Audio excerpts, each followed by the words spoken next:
Nou hier agter my sien jy 'n klomp blomme.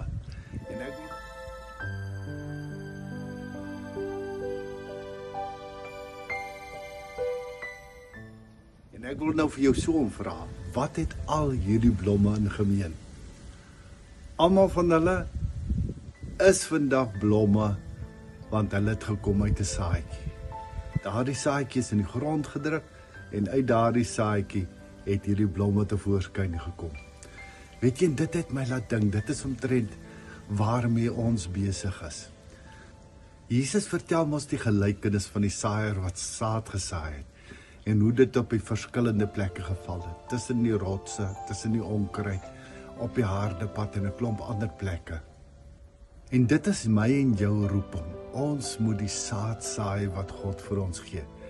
Nou kom ek verduidelik dit so om vir jou. Ek kry die saad by God.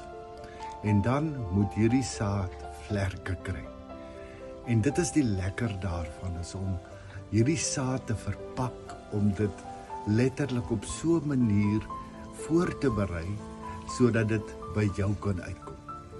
En nou weet jy mos hoe saad versprei. Meeste van die tyd is dit die wind wat dit waai na verskillende plekke toe. En so is dit so wonderlik.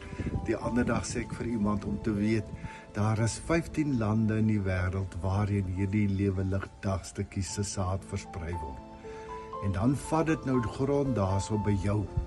En dan is dit nou weer jou verantwoordelikheid om daardie saadjie in die hart te plant en dan ook weer aan te gee vir 'n klomp ander mense.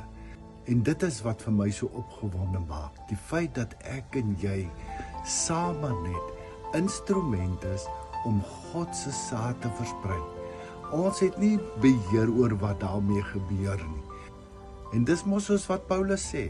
Hy sê hy saai, Apollos saai, maar op die einde van die dag gee God die wasdom. En dis waarvoor ons hom vertrou. En ek wil vandag weer vir jou baie dankie sê vir jou aandeel, jou gebede, jou finansiële hulp, alles wat jy doen, sodat ons ook saam God se saad oral oor die wêreld kan versprei. Maar nou weet jy ook, ongelukkig, wanneer 'n mens dit nou voorberei, sodat die wind dit kan vat, na die plekke toe waar dit moet wees, is daar 'n klomp dinge wat moet gebeur. En ongelukkig is daar ook nou finansiële implikasies. En ek wil vandag weer vir elkeen van julle baie dankie sê vir julle bydrae.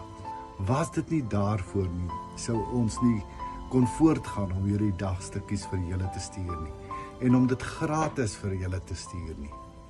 So as die Gees dit vandag ook weer op jou hart lê om betrokke te raak, kan jy jou donasie in die onderstaande bankrekening maak.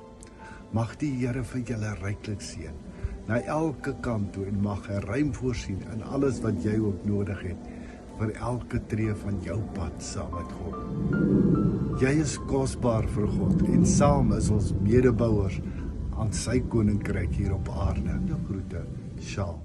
De groete.